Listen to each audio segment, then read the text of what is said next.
Flame shooting out of a once popular bar. It had crews busy this morning. Firefighters, in fact, are still on the scene. Katrina Weber's live, and she'll tell us all about it. And the UTSA Institute of Texas Culture hosting a special student exhibit for Day of the Dead. This project is already having an impact. And it's cloudy right now with the sun pop out today. And what about those rain chances on Friday? We've got an update for you coming up. Live from KSAT 12. The news at noon starts right now. New this noon, a homeowner chasing down a suspect after his vehicle disappears from his home on the southeast side. San Antonio police say this was in the 1300 block of Springvale. The homeowner left his car running while he was getting ready to take his kids to school, and that's when someone jumped into the running car and then drove away. So the homeowner was able to catch up to the man just a few minutes later. That's when police say the owner confronted that suspect. SAPD telling us the owner says that the suspect moved in a way that made him fear for his life, so he shot the suspect one time. That suspect ran, but police later found him. He was taken to the hospital with a life-threatening injury. Police still trying to figure out how this happened and whether charges will be filed.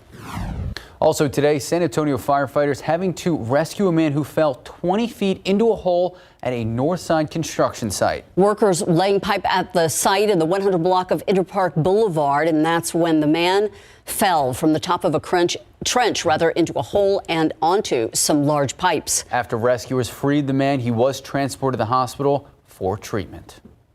For San Antonio partygoers, it's the end of an era. A bar that once had been a hot spot for folks on the northeast side who wanted to go dancing, now gone in flames. San Antonio firefighters called to that building. It used to be called Midnight Rodeo. You'll remember it. It happened early this morning, and the firefighters found smoke pouring out of the building. Katrina Weber is there live near Nacogdoches Road in Thousand Oaks. So, Katrina, we know you've been there throughout the morning. Any word yet on how the flames started? Nothing specific from firefighters. There's not a whole lot left of this building, but fire investigators were waiting for a chance to look around. They had to let things cool down. Now, the fire chief told us that what is clear is that someone had been inside the building before smoke came pouring out of it. The dark sky couldn't hide the thick smoke that filled the air near Nacogdoches and Thousand Oaks. It's what first prompted someone to call for firefighters around 4:30 this morning. This is a 25,000 square foot building. Used to be Midnight Rodeo. This building has been vacated since about 2019. With so much ground to cover inside that abandoned bar, the first fire crews soon found they had plenty of company, more than 40 fire units on scene. What they couldn't find right away, though, was the source of the smoke. Years of remodeling and renovation made the old building a nightmare. It was a maze for our firefighters, very dangerous condition. The danger would grow by daylight when the roof and a wall collapsed, forcing flames out through the front. Fortunately, firefighters already were outside and out of harm's way. Soon, they were able to put out the flames. The chief says there are obvious signs that homeless people had been living inside this building, and it seems they may have been pretty comfortable. He says that things inside were left almost as they were the day the bar shut down, and up until last week, they even had electricity. There was liquor, everything that you would need for a nightclub that was just left. What was left of the building would have to come down. Hood says it's no longer safe. Now, some of that demolition work has already begun. Although firefighters are putting water on this scene right now, they did have some heavy equipment out here. The city starting that teardown process, what they call an emergency demolition. And so they have been doing that, and they did start that just a few hours ago. Reporting live on the northeast side, Katrina Weber, KSAT 12 News. Thank you, Katrina. A murder trial beginning for one of two men charged with the fatal shooting of a 16-year-old teenager in 2020. Mario Duarte's trial begins today in the 290th District Court. Duarte accused of being one of the two guys who shot Sebastian Diaz in September 2020 outside of the estates at Northwood apartment complex near Henderson Pass.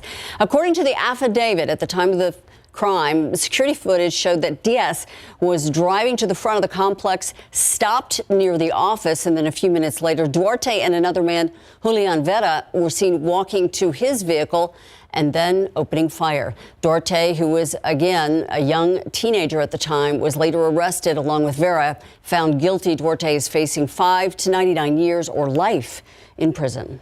Well, today, San Antonio police finding a man with multiple stab wounds on the city's west side. Here's the thing, the suspect was nowhere in sight. So take a look. This all happened around 3 this morning. This is a home on West Poplar Street, not too far from Culebra and North Zarzamora. Police on the scene telling us the victim and suspect both live at the home. They got into an argument that escalated and turned violent.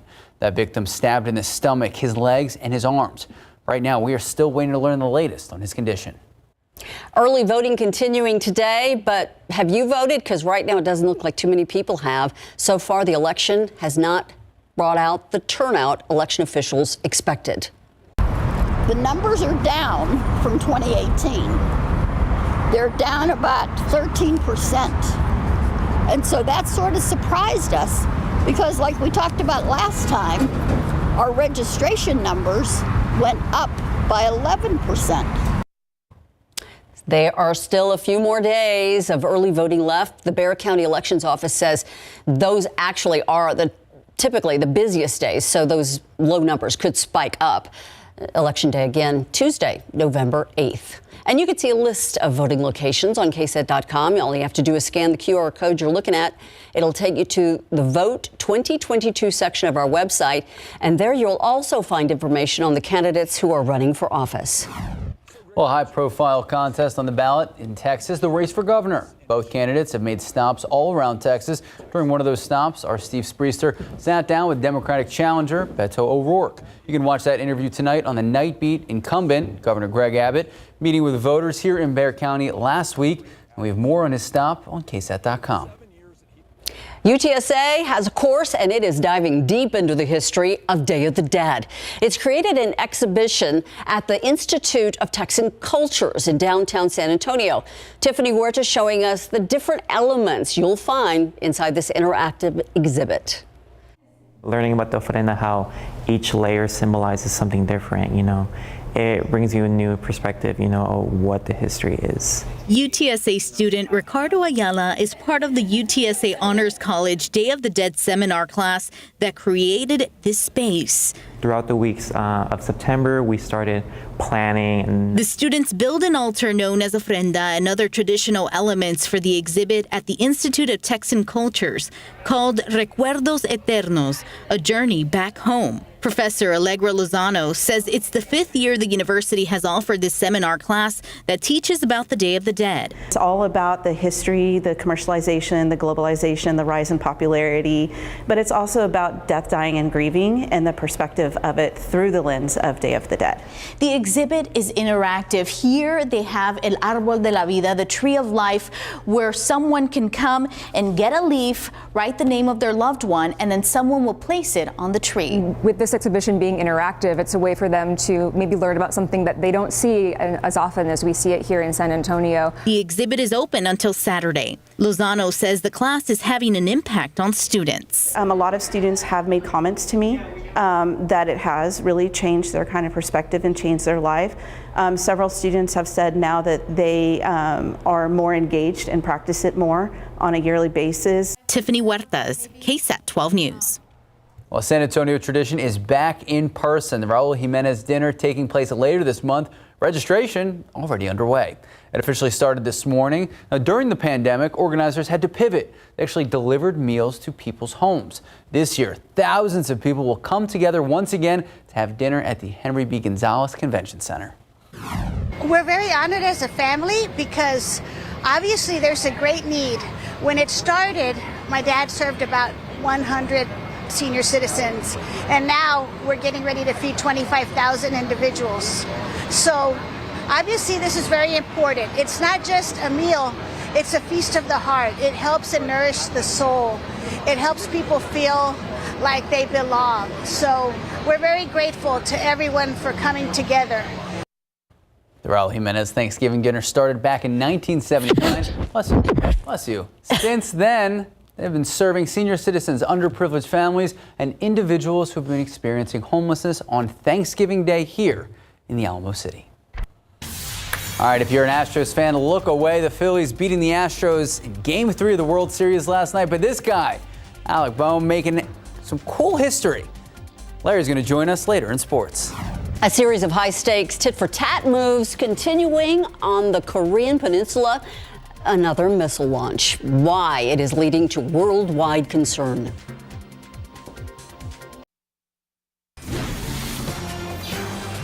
Tensions escalating in the Korean Peninsula again. North Korea firing off a number of missiles. That's right, a record number of missiles. ABC's Justin Finch reports that the move is already prompting a military response.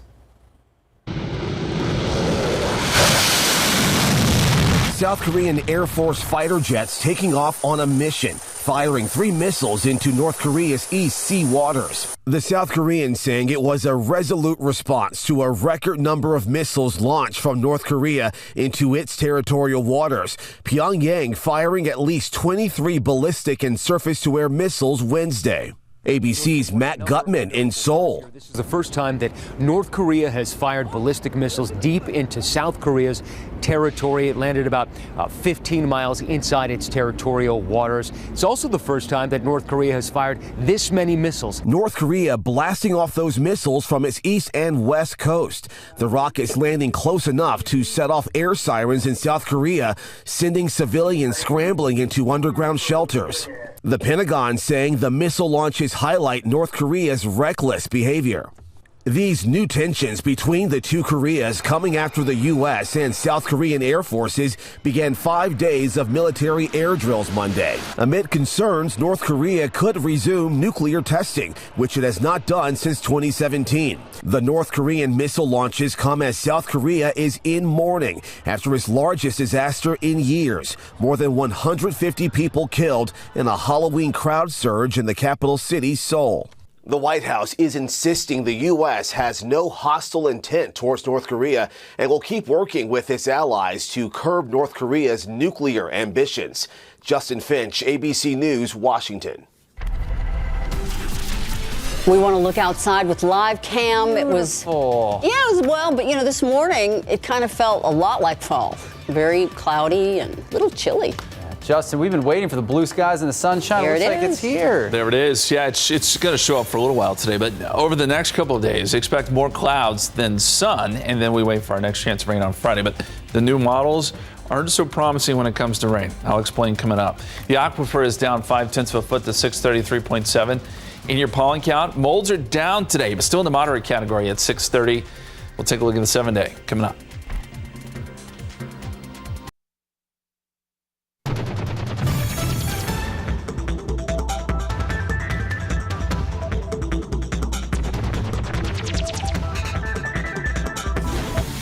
Welcome back and happy Wednesday. So Ursula, you were out of town for a little bit. Hot and humid weather in Florida. Come back here and it's a little crispy. Oh yeah, 67, Justin. This is beautiful. A little more like fall. The allergies getting to you, Ursula? Sorry about that.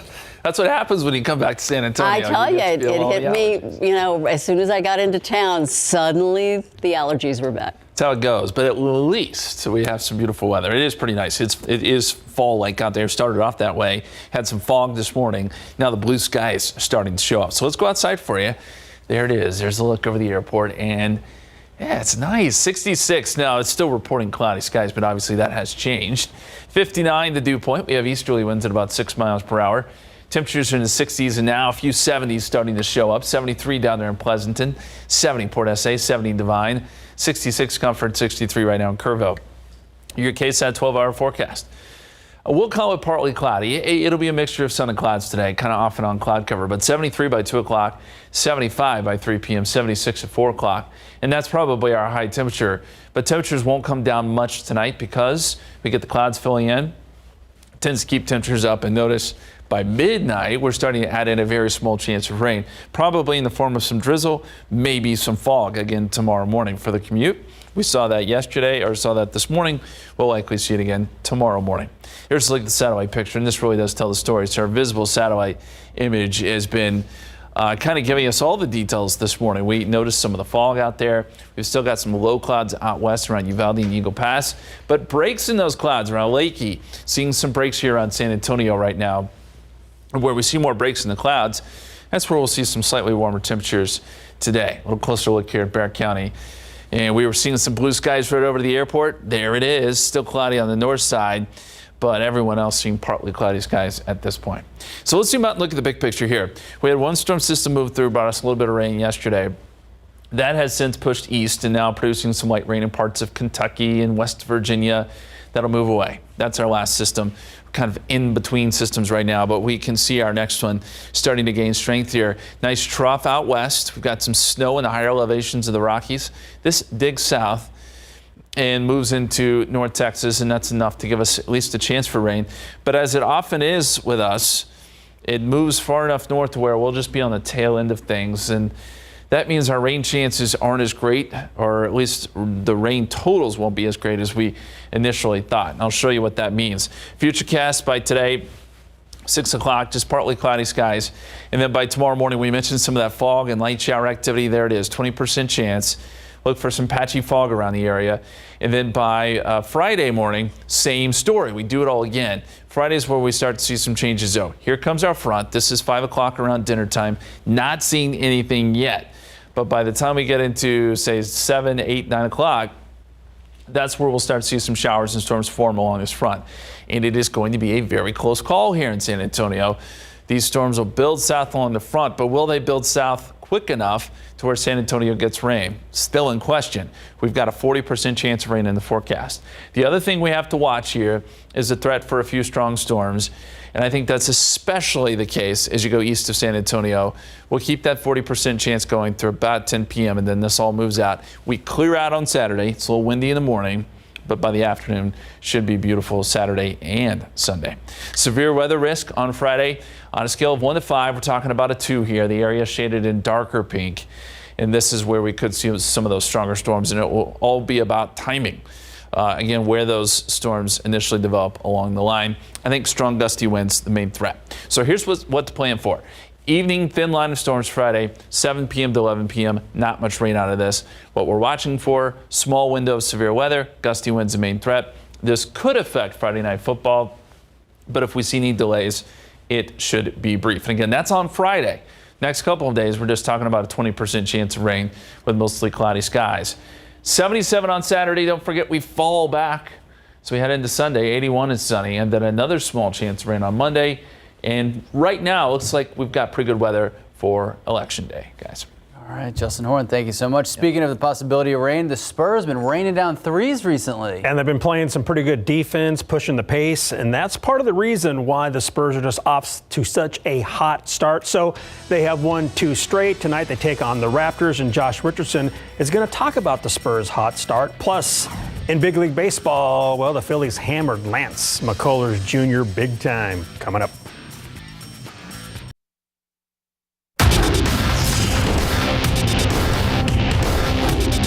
Yeah, I mean, really cool. I mean, we all grew up watching the World Series and doing all that. So yeah, just to even be here is, you know, a pretty cool thing. And to be a small part of history is, you know, again, pretty special, I guess, for sure.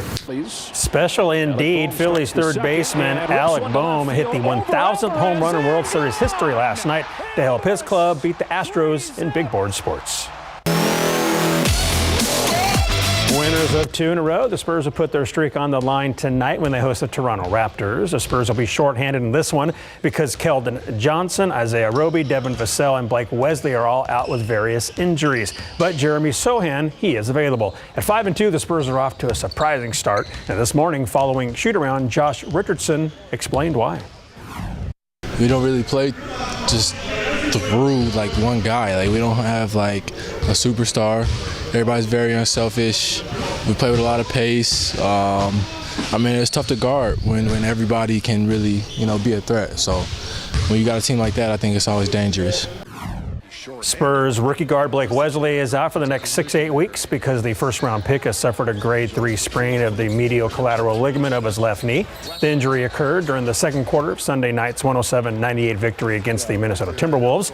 A grade 3 sprain is actually a tear that can take up to 2 months to heal. So here's the matchup. Spurs will host the Raptors tonight at 7 at the AT&T Center. Now, the Raptors last played on Halloween night when they beat the Hawks 139-109. They outscored the Hawks 44-29 in the fourth quarter to blow the game open. Pascal Siakam is their leading scorer at 26.1 points per game this season, and Gary Trent Jr. is next at 19.4 points per contest. Take you to Philadelphia for Game 3 of the World Series, where the Phillies dominated the Houston Astros last night. Bottom of the first, Bryce Harper rips a 402-foot shot off of Lance McCullers Jr., two-run job, and it's 2-0 Phillies. Then in the second inning, the home runs continue to fly. First, Alex Bohm, who smacked the 1,000th home run in World Series history, goes yard. The first homer was hit in 1903 in World Series history. Later in the inning, Brandon Marsh goes yard, and it's 4-0 Philadelphia. The Phillies tied a World Series mark with 5 homers as they shut out the Astros 7-0, taking a 2-1 series lead. You know, we got beat pretty bad, and I got beat up pretty bad. So, you know, I obviously wanted to pitch well and pitch much better than I did. But at the end of the day, you know, all I can do at this point is get ready to go for a potential Game 7. It was kind of mind-boggling because, you know, he didn't give up homers. You know, usually he keeps the ball in the ballpark. And, you know, he wasn't satisfied with it. You know, we were very surprised by it. Game 4 is tonight at 7:03, followed by Game 5 tomorrow night in Philly at the same time. All right, I'm putting you on the spot. Uh-oh. Who's winning it all? I think it's too early to pick. Okay. The Astros should not have a tough time coming back tonight because when you get blown out, it's easy. Motivation. When you lose by 1, I think it's a little more tough. I think it still goes 6 to 7 games. Okay. Yeah. All right, you come back at 12:30? I'll be back. Right, yes, just don't ask me no tough questions. Just say go Astros. That was the answer. New today at 5, the cost of dental procedures can lead on the expensive side, which is why it is best to consider all of your options. We'll break down the benefits of a second option and when is the best time to do it. It's today at 5 after Entertainment Tonight.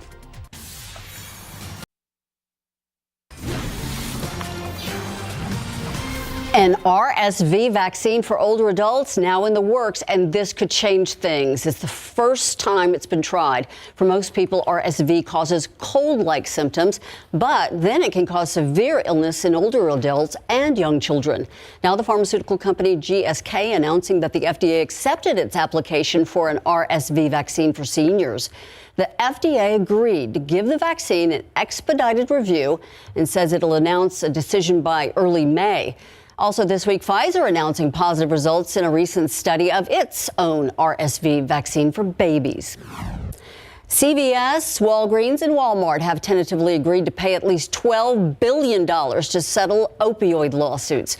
According to Bloomberg, the lawsuits were brought by state and local governments. They allege the retailers mishandled prescriptions of opioid painkillers. More than 3,000 lawsuits have been filed against pharmacies, opioid manufacturers, and distributors, accusing them of downplaying the addiction risks of opioids and also failing to stop the pills from being used illegally. Data shows the opioid crisis has claimed more than 500,000 lives over the past 2 decades, 80%, or rather 80,000 of them in 2021 alone. Well, now to the latest in the Federal Reserve. The Fed is expected to raise interest rates yet again later today, and that raise is expected by 0.75 percentage point. That's right. So this would be the 4th straight rate hike of that amount that we've seen in just the last year. Now, this decision comes as inflation levels continue to plague the United States economy. Now, here's the thing. It pushes the cost to borrow money up even further.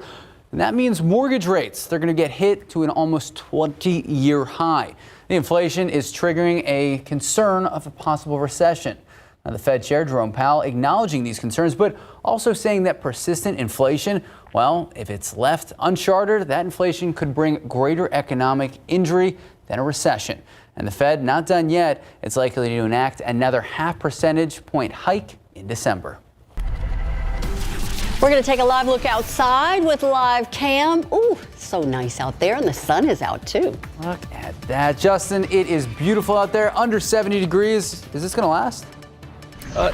The sun will probably be shrouded out next couple of days with some more cloud cover, so I don't know that we'll see the blue skies like this next few days, but boy, it is nice today. We've had a pretty good week here as far as temperatures go, 68 degrees right now here at noon.